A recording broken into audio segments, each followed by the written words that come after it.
We're here with Sheliza, Ismail, and Helen Cashman.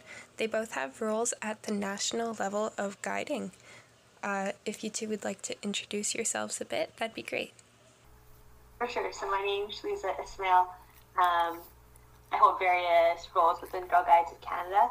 I've been on the board of directors most recently since 2001. So I'm starting up my third year here as a director.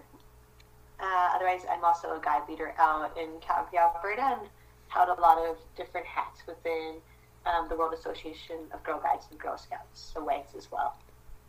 And hi folks, my name's Helen Cashman. So I am the Director of Guiding Experience on the Board of Directors. And with that means I'm also the Guiding Ambassador, connecting with members to better understand, experiences around member experience, programming, and being part of the sisterhood. I am based up in Edmonton, and I'm currently working with a guide unit.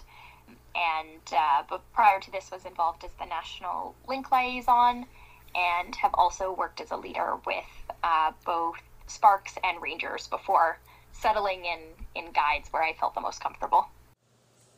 Thank you for those lovely intros. And of course, your hosts are me and Emily. Hi. Perfect. I guess we could kick it off. If you want to just tell us a bit about each of your roles within guiding and sort of what you do on the board of directors. For sure. Do you want to jump in, Helen, or do you want me to go? Yeah, sure. Why don't you start? Perfect. So I'm on the board of directors since 2001, so it's my second year now. I'm on the board as an internal director.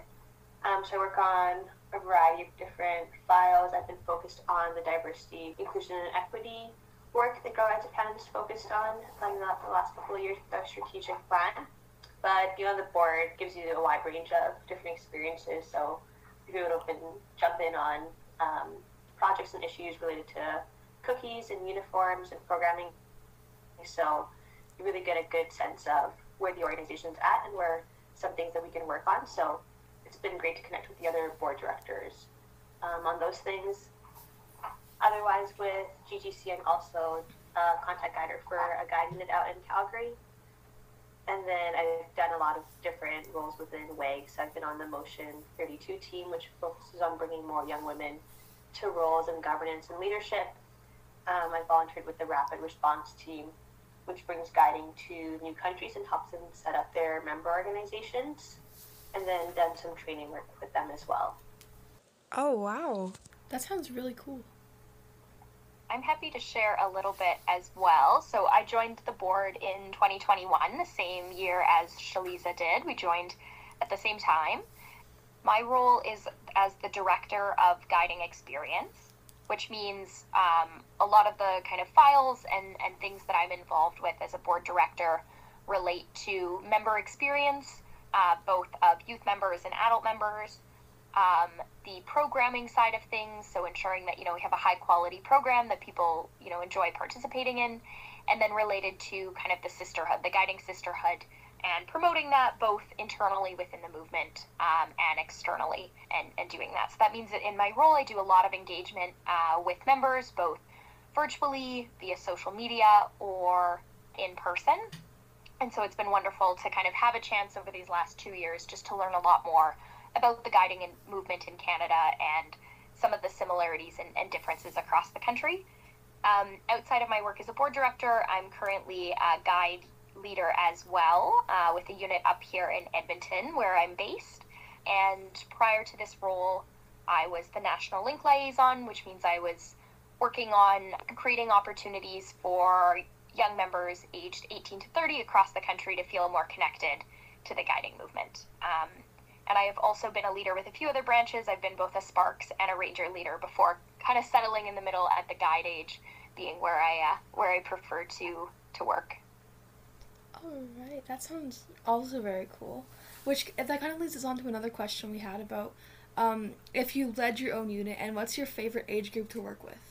Yeah, I definitely say guides. I'm considering maybe trying Embers in the future, but I love working with the guides because I just find they are so willing to try new things and to participate in cool adventures, and they're pretty independent and just like an awesome age group. So we've got a unit of 25 very eager guides, and it's very energizing for me.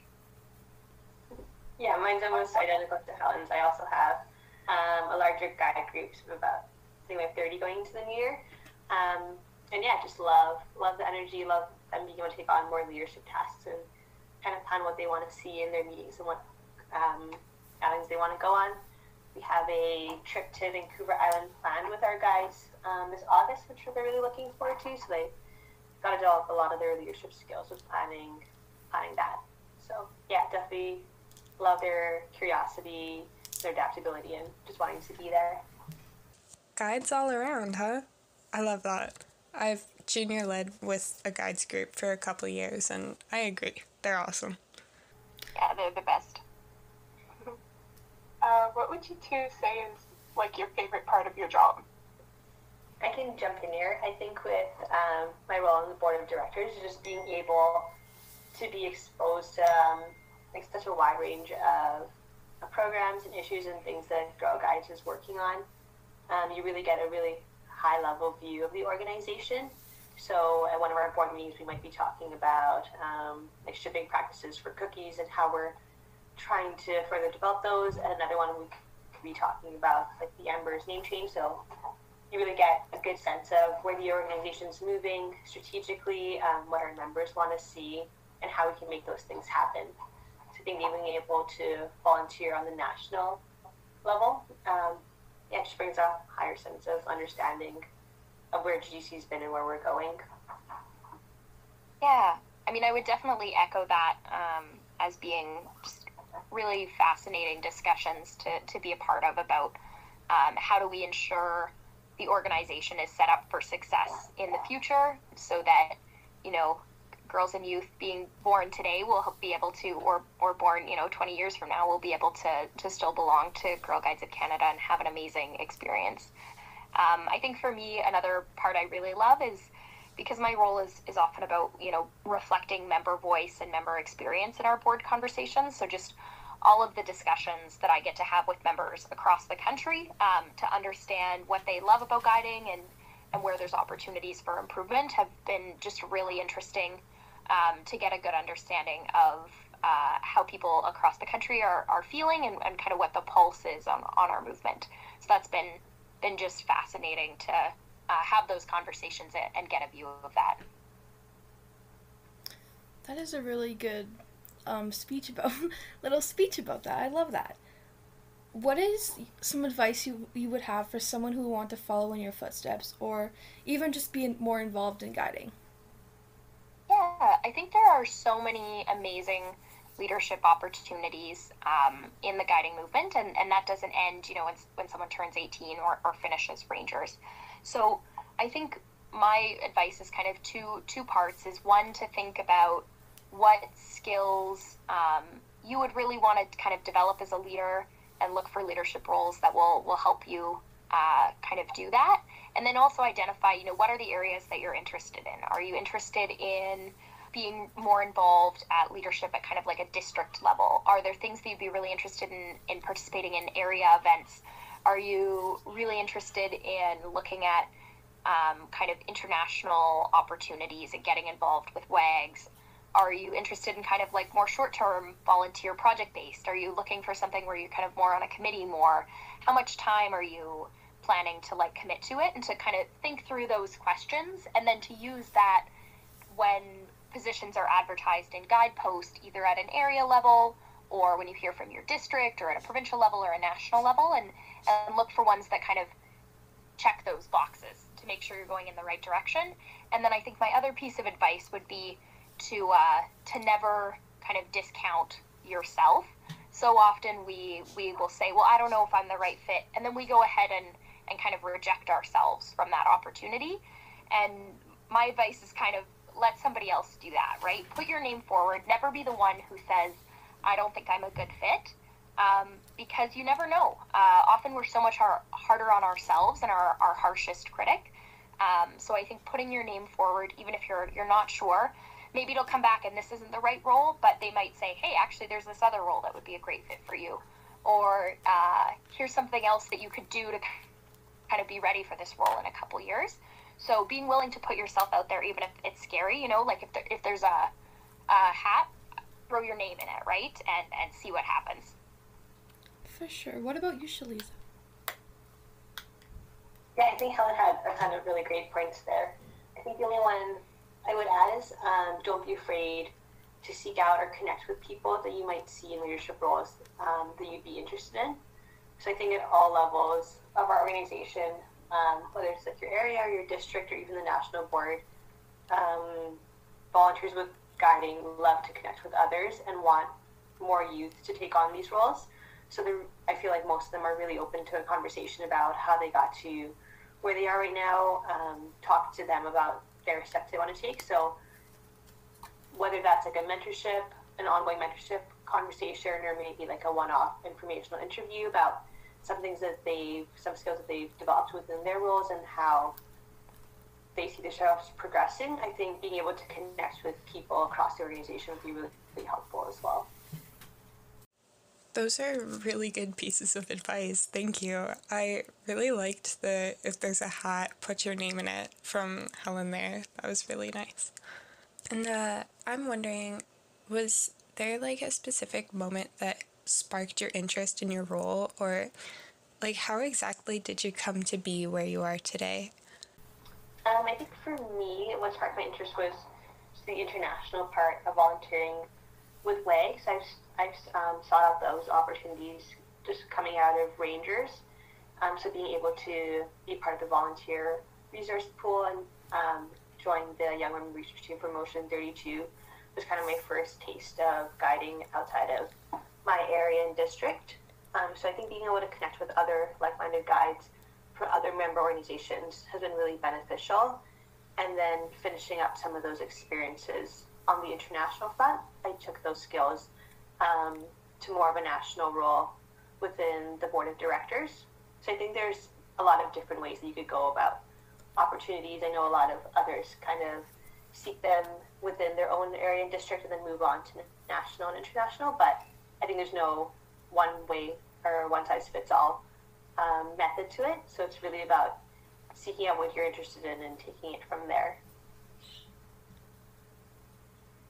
Yeah, maybe I'll hop in a little bit. So I think when I had finished university, I got a job that involved quite a bit of travel and made it difficult for me to be able to be there every week, to be like a leader with a unit, right? Like it just wasn't going to be fair to those kids if I'm only able to make it 25% of the time, and I don't really know what that's going to be until a week before, if that, maybe a couple days before. So I was looking for a different way to continue to give back to the guiding movement, which is why I got involved as the National Link Liaison, because it was a role that was a lot more flexible in terms of timing. I could do a lot of it on the weekends when I wasn't worried about kind of that travel component, and able to kind of do the work on my own time.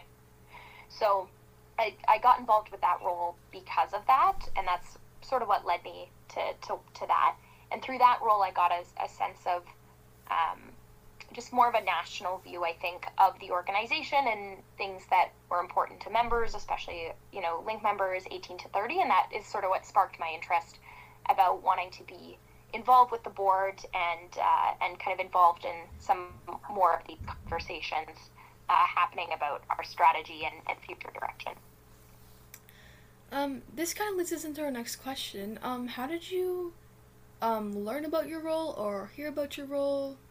Do you want to jump in, Helen?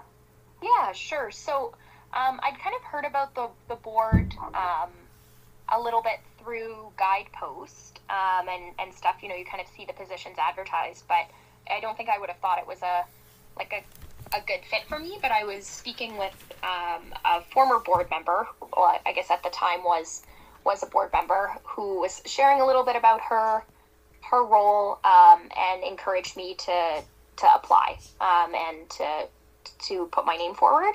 So she inspired me to kind of take a closer look at the role and really investigate it and decide that it was a fit. Yeah, and really similar for me as well. I tracked a bit about the board hiring schedule, so I knew that the process opened up in the spring of each year, and you can kind of track what positions are opening up. Right now, our terms on the board of directors are 3 years, so you can see how long someone's been in their role and when it'll be up for, when it'll be open to the public to apply. So there's different ones, whether you're like a director or director of guiding experience, treasurer, risk management. So there's a couple of specific ones and then more general director roles as well. So I was able to track it that way and determine which one I wanted to apply for from there. Very cool. You've both kind of talked about your own roles, but I guess for anyone listening, how would you sum up the board of directors as a whole? Like, what do you guys do? Yeah, so I mean, the role of the board, I think, is to look at the organization of Girl Guides of Canada and ensure that from a governance perspective, from a strategy perspective, that the organization is set up for success. So we're not, directly involved in making the operational decisions about, what the badges look like. We have a staff team that does that type of work. But for us, are we focused on the right things? Are we heading in the right direction? If it comes to, big contracts or large decisions like that, we'll vote on and agree on that. Understanding, the experience of our members, or there are things that, the organization and the staff should be looking at, and ensuring that those are kind of surfaced. Or if we get into an area where there's, gray area and uncertainty, like talking about that from a strategic lens and trying to understand it. And so a lot of the discussions that we have are very forward-looking, and how as an organization do we kind of continue to move forward. We have a mix. I think we have currently about 10 board directors, and they all come with a variety of skills and expertise. A number of the members of our board of directors have gotten involved through kind of the guiding path and have been either, youth members or leaders themselves. Some of them come not from the guiding side, but have really great expertise in, strategic planning or risk management or finance, or HR, kind of from their professional careers. And so as a group, we want to make sure we have all of those skills and experiences at the table so that we can make the best decisions for the organization to ensure that it's set up for the future. I don't know, Sheliza, if anything to add to that about the things that we tackle. No, I think you covered it really well, Helen. This also leads right into our next question. Were you guys youth members? I was a youth member, yes. I started in Sparks and went all the way up to Rangers, and then was a junior leader, part-time leader for a bit during university, until I was a full guider towards graduation, and then continued to do that. Yeah, my path very similar to Sheliza. I joined in Embers because there were girls in my class who were Sparks, and they talked about it all the time and how cool it was, and I was really jealous, so I wanted to join. So I convinced my mom to let me join in and be an Ember, and I stayed up through till the end of Rangers, and then was a leader through university before moving into the Link Liaison role for a few years, and then got back involved right at the start of the pandemic years as a guider again. So that was a fun learning curve because obviously the program had shifted during that time, and the way that we were doing guiding was very different during that time, as it was all virtual or outdoors. So it's been nice for us to be able to get back to doing some of the camps and stuff like that with the kids. Wow, I can only imagine the learning curve that would be, just coming back at the start of lockdown. As youth members, do you have a favorite memory from, I guess, your childhood guiding days? I'd love to hear those. I think mine would be my final trip in Rangers. So we're working on our Duke of Edinburgh Gold Award throughout our Ranger program. We had a really great group that moved on from Pathfinders up until we finished. So we went from Calgary, Alberta to Vancouver, northern Vancouver, and we did a 4-night, 5-day canoeing expedition around North Van. So we were able to canoe for the full day and then camp at various spots around the cove, and it was just an amazing opportunity to have one last kind of bonding experience before we all headed out and did our different things post high school, to achieve our Duke of Edinburgh goal or finish our trip at least. And yeah, just be out in nature during a beautiful time in the summer.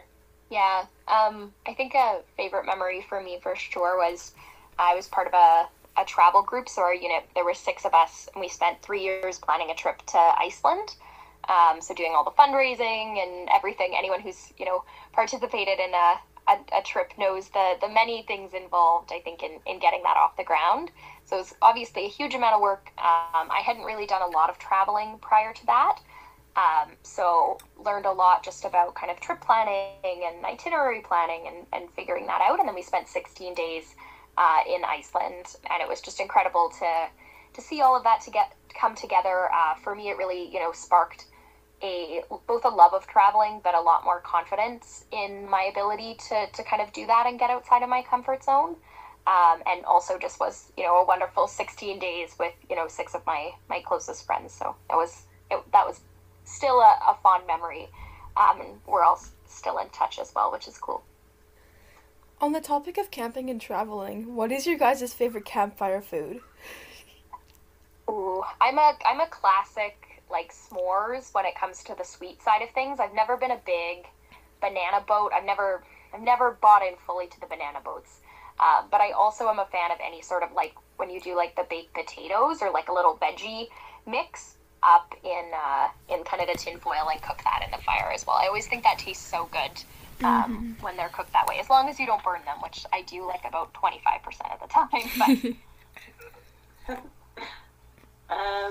This year we went to Guide Skill Day last year around the Calgary area, and they heard about these bush pies, and we've been obsessed with them ever since. So we did them at one of our winter camps. So it's one of those cast iron pans, and you put 2 pieces of bread, and you do like a jam or a Nutella or whatever filling you want, and I thought they were so good. So I think that's one of my new favorites. If you try that, you can also make pizzas like that, and they're the best thing in the world. They're so good. Ooh, that sounds really good. I'm going to have to try that. Okay, what about campfire songs? I love so I think Linger and On My Honor are probably 2 of my favorite, like, kind of sweet campfire songs. And then this year, my group has been really into, like, singing things in rounds. So before this year, I don't know if, like, Fires Burning would have been it's a great song, but it wouldn't have been one that I love. But they just were having so much fun doing these, like, different, like, multi-part rounds to see how small of groups they could have, like, doing it. And it sounded really cool. So I like that one now as well, quite a bit. Yeah, I think On My Honor would also be one of my top kind of nostalgic, feel-good ones. We really like the loud action kind of songs. We've done If I Were Not a Girl Guide a lot this year, which I really like, and all the different verses you can do. Black Sox Cell is a good classic that our guides like too, and I really enjoy, and I remember from doing in Sparks and Embers as well. So those are some of my favorites. I'm loving the Black Sox appreciation over here. It's one of my favorites too. Yeah, we've had fun with that one also in a round. So that's been on our list of songs you can sing well as a round, and it's quite popular. So I think that's about all the questions we had. So thank you so much for coming. It was great talking to you guys. It was. Yeah, thanks so much for having us, and thanks, folks, for tuning in to learn more about Sheliza and my role on the board of directors. We are both always happy to connect. If you have more questions about what we do or anything like that, you can connect with me via, I have some social media channels, so a Facebook and an Instagram page, or you can reach out via email. But thanks so much for having us, and thanks, folks, for tuning in. Absolutely. Just echoing what Helen said, we're always open to questions or comments or any of your thoughts about our guiding movement or upcoming events. So feel free, don't be a stranger, and feel free to reach out, and hopefully see you at some events around the NE region as well. Perfect. And you can always reach out on the Youth Forum Instagram page as well. We're at Alberta Council Youth Forum. For sure. And this has been your guiding podcast, girl-driven and made for your listening. Thanks, guys.